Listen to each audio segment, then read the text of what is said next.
We return now to our series on the arts in Mexico, a country that in recent years has become one of the centers of the art world.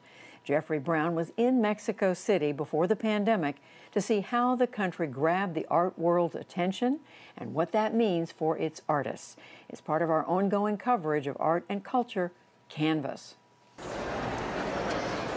It's called Zona Maco, and it's become Latin America's biggest annual art fair. Throngs of art lovers packing a sprawling conference center on the northwest edge of Mexico City.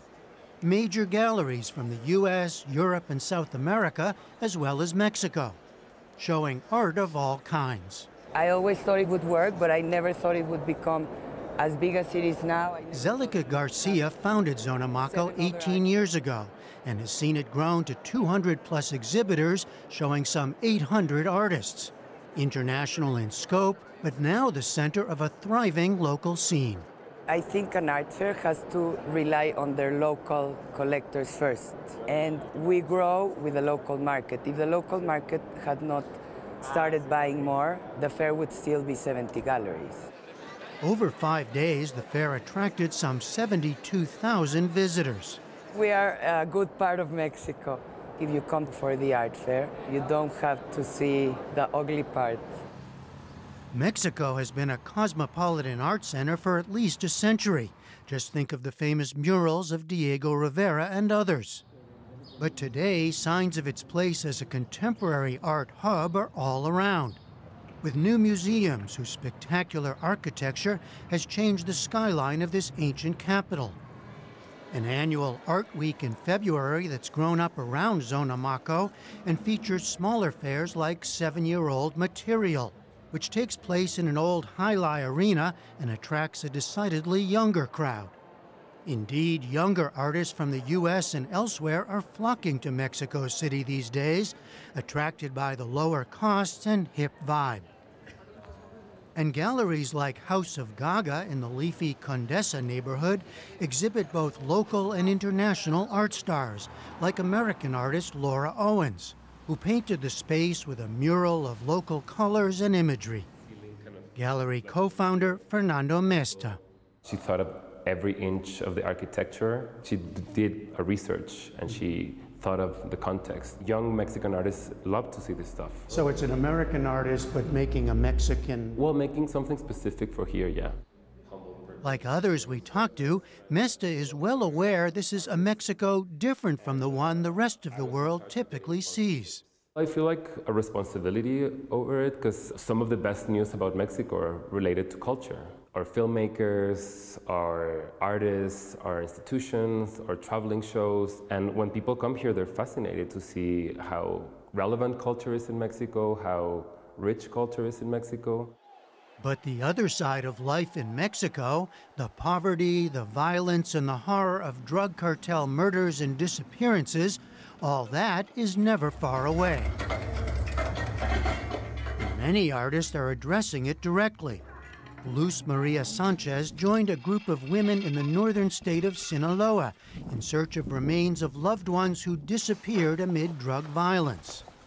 Her art piece, an 8-channel recording, presented the sounds. Footsteps. Chatter.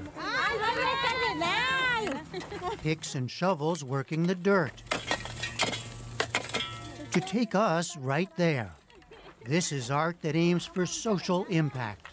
How do you build empathy? That was one of my main questions. First of all, how they survive within this context of extreme violence, because their loved ones are taken away and we don't know if they're dead or alive. It's very real for them. It's very real. Yeah. But second, how you make other groups of citizens in Mexico to understand and maybe have some empathy with them. And there's nothing abstract about this for Sanchez.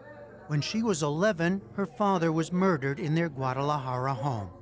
I know how I did survive.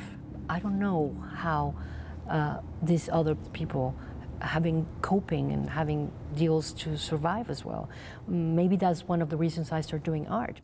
Today, Sanchez is also a college professor, and she sees her students tackling serious issues in their work: violence, pollution, freedom of speech.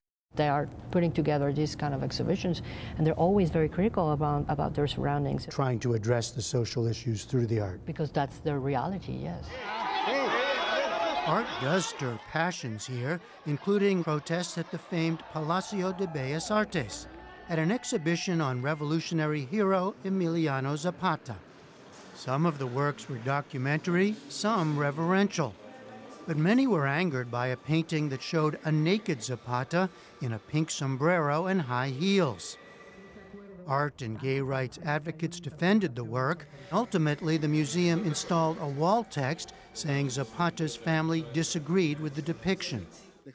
People we spoke with also worry that budget cuts by the administration of President Andrés Manuel López Obrador will have negative consequences for cultural life here, where government support has traditionally been strong. But at the influential University Museum of Contemporary Art, Chief Curator Cuauhtemoc Medina says global trends in art are firmly embedded here. You just need to go 30 years ago, and this was really a cliché sector that only a few people were interested in, that all around the world. And now I would say that is part of the tools by which people are asking the questions they need to ask about their lives and their times. Not only that, says Medina, but the world has changed. And today, places like Mexico City are at the forefront of contemporary art and culture. I would say that French and New Yorkers are parochial, and they don't know. Right. They just think that they're the center. They used to think that they were the center. They haven't noticed that they are not any longer, that the center has vanished. For now, organizers of the Zona Maco Art Fair have tentatively set a date in late April for next year's exhibition, hoping to keep the momentum going for this new global art center. For the PBS NewsHour, I'm Jeffrey Brown in Mexico City. Thank you, Jeffrey, for taking us down the journey to this series.